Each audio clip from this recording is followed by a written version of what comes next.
Friends, welcome back to my channel. എല്ലാവർക്കും ഒരിക്കൽ കൂടി റിദാസ് വ്ലോഗിലേക്ക് ഉണ്ടാക്കാൻ പോകുന്നത് സ്വീറ്റ് ആൻഡ് സ്പൈസി ആയിട്ടുള്ള ഈത്തപ്പഴം പൊരിയാണ്. സോ നമുക്ക് അതിൻ്റെ ഇൻഗ്രീഡിയൻസ് നോക്കാം. നമ്മുടെ മെയിൻ ഇൻഗ്രീഡിയൻ്റ് ആയ ഡേറ്റ്സ്, അത് നമ്മൾ കുരു എളിഞ്ഞ് വെക്കണം. പിന്നെ തേങ്ങ, മൈദ, പിന്നെ റസ്ക് പൊടി, അതായത് ബ്രെഡ് ക്രംസ്, പിന്നെ അത് പൊരിക്കാൻ ആവശ്യമുള്ള എണ്ണ.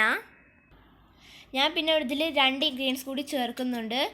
വേറെ ഒന്നുമല്ല, കുരുമുളകും ഏലക്കായും ക്രഷ് ചെയ്തത്. ഇത് വേണമെങ്കിൽ നിങ്ങൾക്ക് സ്കിപ്പ് ചെയ്യാം. ചിലപ്പോൾ കുട്ടികൾക്കൊന്നും സ്പൈസി ഇഷ്ടമുണ്ടാവില്ല, പക്ഷേ ഞാൻ ഇത് ചേർക്കുന്നുണ്ട്.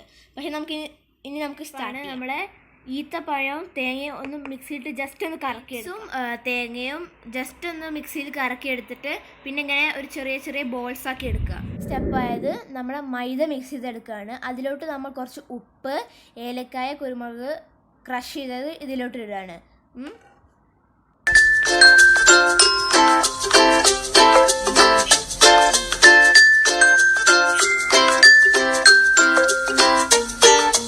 നമ്മുടെ മൈദയിലൊന്ന് മിക്സ് ചെയ്തെടുക്കുക. നമ്മുടെ റോൾ ചെയ്ത് വെച്ചത്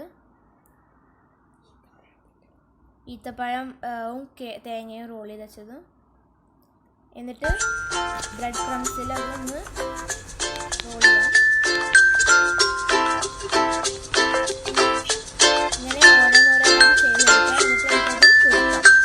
എല്ലാം റോൾ ചെയ്തിട്ടുണ്ട്. ഇനി നമുക്കിത് പൊരിച്ചെടുക്കാം.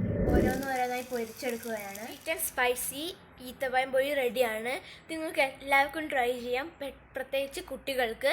നിങ്ങൾക്ക് ഇഷ്ടപ്പെടുമെങ്കിൽ എൻ്റെ ചാനൽ സബ്സ്ക്രൈബ് ചെയ്യുക. Thank you.